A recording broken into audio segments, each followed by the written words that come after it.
Hello hi friends, welcome back to our channel. ఈరోజు మనము cherry tomato curry ఎలా చేయాలో చూద్దాము. చెర్రీ టమాటో ఒక అరకిలో వరకు తీసుకొని శుభ్రంగా కడుక్కున్నానండి. కడుక్కొని అయితే పక్కకు పెట్టాను. ఇప్పుడు మనము స్టవ్ వెలిగించుకోవాలి. స్టవ్ వెలిగించుకున్నాక ఒక కర్రీ బౌల్ అయినా కర్రీ గిన్నెనైనా ఇలా ప్యాన్ అయినా పెట్టుకోవాలి. ఇందులో మనము అరకిలో టమాటాలకి 2 టేబుల్ స్పూన్ వరకు నూనె పోసుకోవాలండి. నూనె వేడయ్యాక ఇందులో 1/2 టేబుల్ స్పూన్ వరకు మెంతులు, 1/2 టేబుల్ స్పూన్ వరకు జీలకర్ర వేసుకోవాలి.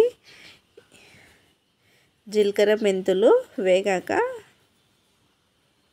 ఇందులో మనము కట్ చేసి పెట్టుకున్న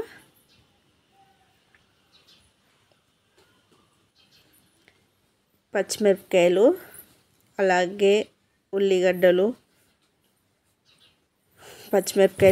వేసి కలుపుకోవాలండి.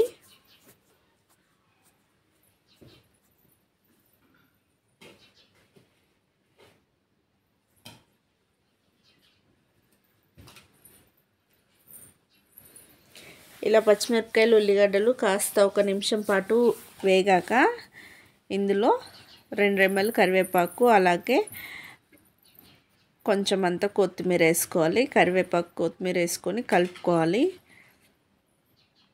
ఇలా కలుపుకొని ఒక 2 నిమిషాల పాటు మీడియం ఫ్లేమ్ మీద ఉల్లిగడ్డలు, కరివేపాకు, కొత్తిమీర అన్నిటిని మూత పెట్టి ఉడికించుకోవాలి. ఇలా ఉడికాక ఇందులో 1/4 టేబుల్ స్పూన్ వరకు అల్లం వెల్లుల్లి పేస్ట్ వేసి కలుపుకోవాలండి. ఇలా కలుపుకున్నాక మనము ఏది వేసినా కూడా కలుపుకుంటూ ఉంటే మనకు అవి బాగా వేగి మంచి రుచి వస్తాయి. ఇందులో 1/4 టేబుల్ స్పూన్ వరకు పసుపు వేసుకోవాలి. పసుపు వేసుకొని కలుపుకొని మనము ముందుగా అలా కడిగి పక్కకు పెట్టుకున్నాం కదా చెర్రీ టమాటోస్ని కట్ చేయకుండా అలానే డైరెక్ట్ టమాటాలే వేసుకోవాలండి. చూడండి, నేను టమాటాలే వేసుకుంటున్నాను. రేగు పండ్ల లెక్క ఉన్నాయి కదా చెర్రీస్ పండు, రేగు పండు, అందుకనే వీటిని చెర్రీ టమాటో అంటారు. మనకు ఈ సీజన్లోనైతే బాగా దొరుకుతాయండి. అంటే వింటర్ అయిపోయాక సమ్మర్ సీజన్లోనైతే మనకు చెర్రీ టమాటో ఉంటుంది.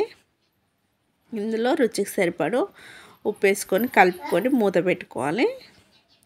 ఇలా వీటిని ఒక 5 నిమిషాల పాటు 2 నిమిషాల పాటు హై ఫ్లేమ్ పైన, 2 నిమిషాల పాటు మీడియం ఫ్లేమ్ మీద ఉడికించుకుంటే మనకు ఇట్లా హై ఫ్లేమ్ మీద పెట్టుకుంటే మనకు ఈ చెర్రీ టమాటోలో నుండి ఉడికి రసం అనేది బయటకు వచ్చేస్తూ ఉంటుందండి. చూడండి, నేను అసలు వాటర్ పోయలేదు. చెర్రీ టమాటోస్ ఉడికి ఇలా వేసారు బాగా వస్తుందండి. ఇలా బాగా వచ్చినాక గంటితోటి ఇలా కలుపుకుంటే మనకు టమాటోలు మొత్తం పీచు అయిపోతాయి. అంటే మనం కట్ చేసినట్టుగా అయిపోతాయండి.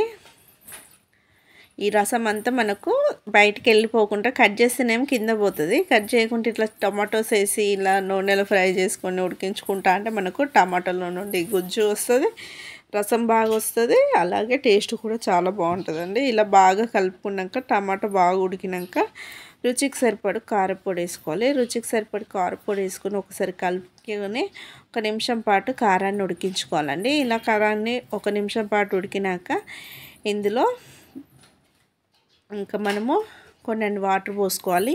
వాటర్ పోసుకొని ఒక 5 నిమిషాల పాటు మనము మీడియం టు హై ఫ్లేమ్లో ఉడికించుకుంటే మనకు ఎంతో రుచికరమైన చెర్రీ టమాటో కర్రీ అయితే రెడీ అయింది ఫ్రెండ్స్. ఓకేనా, ఇంకా లాస్ట్లో మనం కొంచెం అంత కొత్తిమీర వేసి ఇంకా స్టవ్ ఆఫ్ చేసుకుంటే ఎంతో రుచికరమైన చెర్రీ టమాటో కర్రీ. నచ్చినట్లయితే లైక్ చేయండి, షేర్ చేయండి, కామెంట్ చేయండి. Please subscribe.